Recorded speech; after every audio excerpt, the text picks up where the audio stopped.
How's it going, everyone? Today I got yet another Dirty Bomb loadout review. The first review I did got some pretty decent feedback, so I figured, hey, why not just do another one? So here we go. Today we'll be reviewing the BL73 Premium Operative, a gold loadout for Bushwhacker, or Bushwhacker. For those who are unfamiliar, the first 4 letters of this loadout card will tell you what the weapons this card has. So the BL means that it has the Bushwhacker SMG, the 7 is for the Golden semi-auto pistol, and the 3 is for the cricket bat. Now, it being a gold loadout card, you do get 3 augments for Bushwhacker. Starting us off with the augments is Try Hard, followed by Lock On, and then Quick Draw.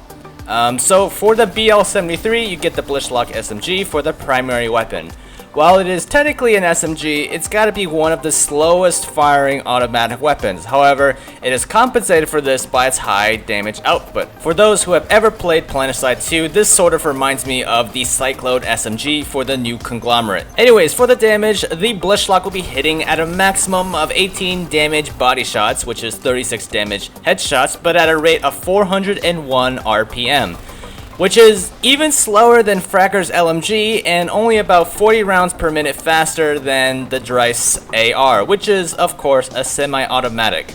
The magazine size is 30 rounds and the reload speed is at 1.9 seconds. So the Bushwhacker, either you love it or you hate it. Because it fires really slowly, it's best for players who have very good aim and tracking skills. I don't consider myself a pro at Dirty Bomb by any means, but I would say after a few matches with the Bushwhacker, I became accustomed to its handling and made it work. So guys, I would say the damage per bullet is pretty nice, but if you prefer faster firing SMGs, this may not be for you. The damage per second is not the best in the SMG class, coming in at 120 for the Bushwhacker, especially if you start comparing it to the 45 round Keck 10, which has a DPS or damage per second of 128. I would say stat-wise, it may not be the best weapon, but because of the increased damage per bullet, thus greater effective range, I would argue that the weapon works fine for people who have decent aim. It does, however, have one of the highest damage per magazine stats at 540 damage per mag.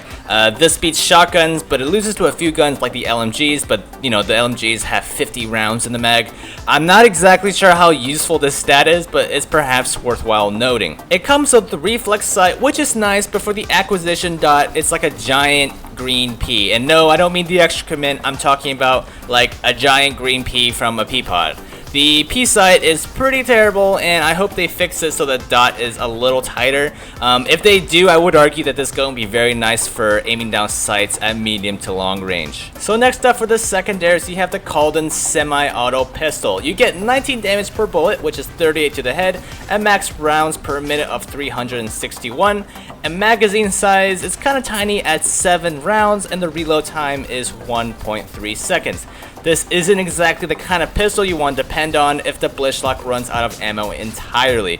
For the average player, you can't really hope to take down someone at full health, even if you flank them. With 7 rounds in the magazine hitting 19 damage a pop, there is very little room for error. So instead, keep this as a spammable weapon you whip out only when you're in a duel and say your primary runs out of bullets in the magazine.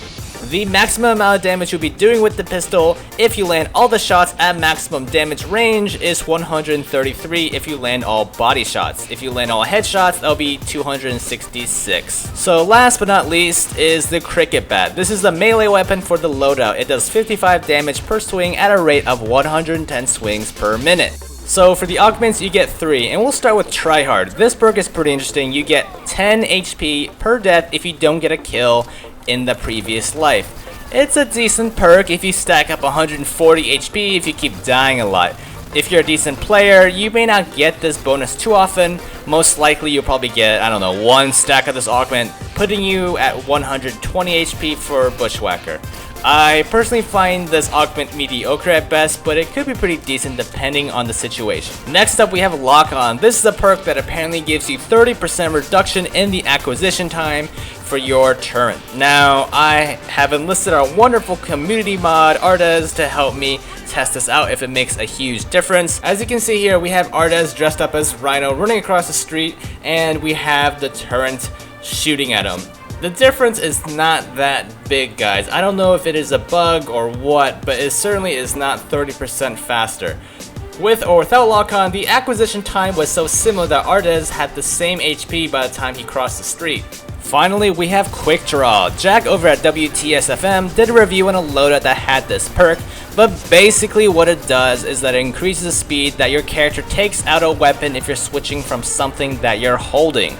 So, for example, if you're setting up a turret, you will ever so slightly bring up your gun a little bit faster after setting that turn. I would say the benefits of this, like most perks, is pretty small of a difference, especially because you're taking 30% off of an already small number, and I don't believe it takes that long for Bushwhacker to bring up his gun.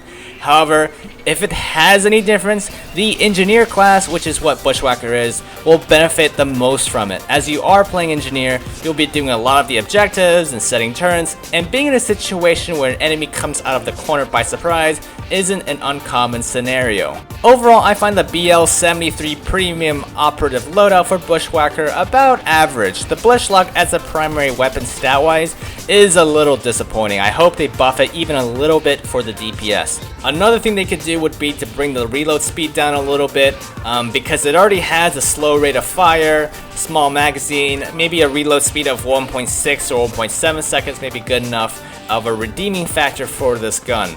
I wouldn't say the Bushlock is a terrible or bad weapon by any means. It's definitely usable, and I've been on plenty of streaks with it. It's just, you know, it's got its own personality, if you will, and it may not appeal to everyone. The Golden is a pretty lackluster pistol in my opinion, and you may disagree with me here, but I don't know, maybe I'm just biased because I'm totally a revolver kind of guy.